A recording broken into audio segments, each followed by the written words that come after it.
Kekuatan suatu negara terletak bagaimana negara itu bisa menguasai dan mengelola kekayaan.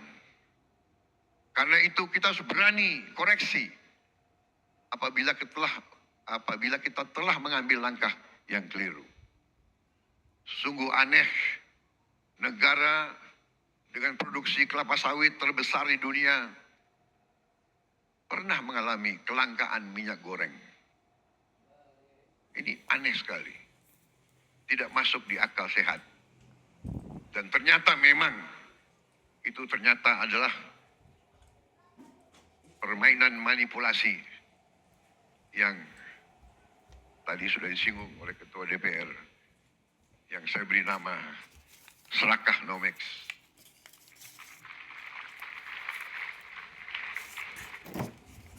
Negara produsen kelapa sawit terbesar di dunia berminggu-minggu, hampir berapa bulan kelapa sawit langka. Saudara, juga sungguh aneh. Kita subsidi pupuk, subsidi alat pertanian, subsidi pestisida, subsidi irigasi, waduk. Kita subsidi beras, tapi harga pangan kadang-kadang tidak terjangkau oleh sebagian rakyat kita. Keanehan ini bisa terjadi karena ada distorsi dalam sistem ekonomi kita. Adalah penyimpangan bahwa sistem ekonomi yang diamanatkan oleh Undang-Undang Dasar 1945, terutama di pasal 33 ayat 1, 2, dan 3, telah kita abaikan. Seolah-olah ayat-ayat dalam pasal itu tidak relevan dalam kehidupan kita yang modern di abad ke-21 ini.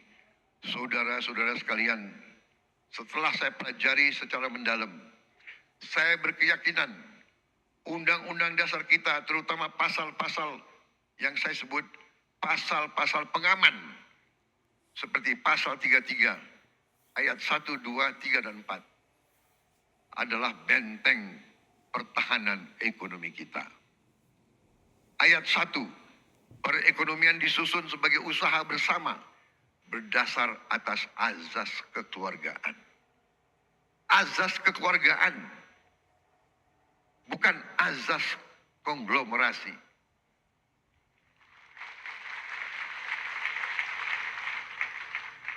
Cabang-cabang produksi yang penting bagi negara dan yang menguasai hajat hidup orang banyak dikuasai oleh negara.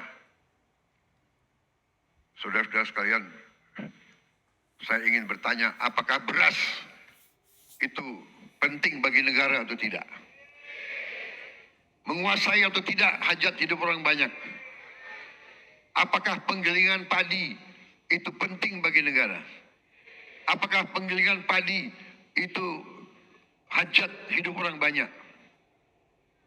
Tapi ada sementara, tidak semua, saya harus fair, ada sementara pengusaha-pengusaha yang justru memanfaatkan kekuatan mereka, kekuatan modal mereka untuk dominasi dan manipulasi kehidupan rakyat.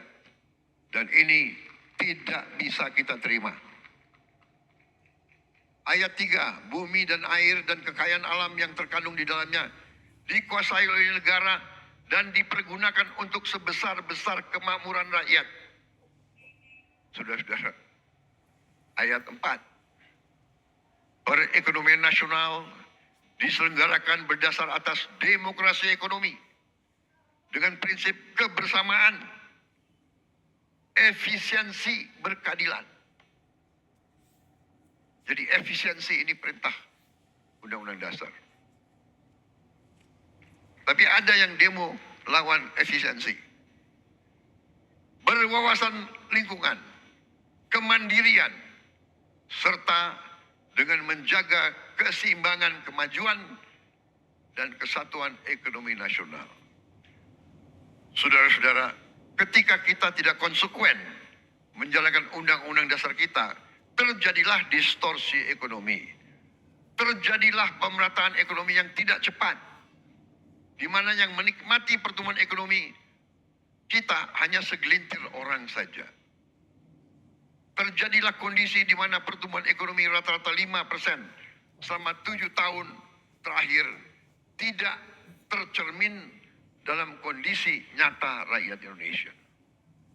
Masih terlalu banyak anak-anak yang kelaparan, petani dan nelayan yang kesulitan menjual hasil panennya, rakyat yang belum memiliki rumah layak huni, guru yang belum dihargai, serta keluarga yang tak sanggup berobat karena biaya atau karena tidak ada fasilitas kesehatan di daerahnya.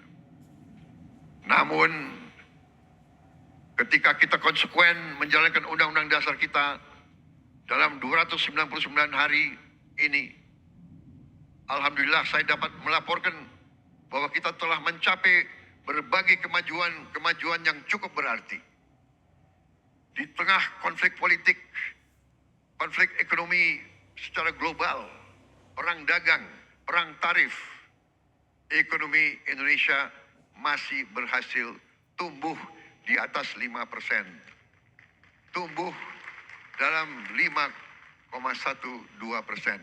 Dan para pakar yakin bahwa ini akan semakin meningkat di saat-saat yang akan mendatang.